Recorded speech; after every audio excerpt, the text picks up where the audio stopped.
পিচ্চির জন্য হালুয়াটা রেডি হয়ে গেছে। আরে মাম্মি ওটা কি বানাচ্ছে?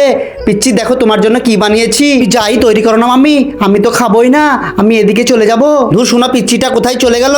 যাই দেখি কি করছে। ও মাই গড, ও তো হাতে কলা নিয়েছে।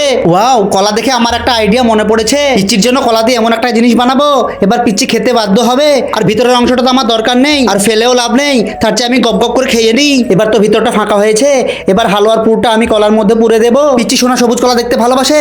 আরে মাম্মি তো আবার আমার সঙ্গে চালাকি করছে। পিচ্চি তোমাকে মজা করে খাইয়ে দেবো, ধুর আমাকে ডিস্টার্ব করো না, আমি এখন খেলতে চাই। ইস, পিচ্চিটাকে নিয়ে আর পারছি না। আরে কি হয়েছে? আরে ছোট পিচ্চি খেতে চায় না, শুধু খেলছে। আরে তাতে কি হয়েছে? ওটা তুমি খেয়ে নাও। আরে এটা আমি খেয়ে নেবো। আরে হ্যাঁ হ্যাঁ, তুমি খেয়ে নাও। ঠিক আছে, আমি খেয়ে নিচ্ছি।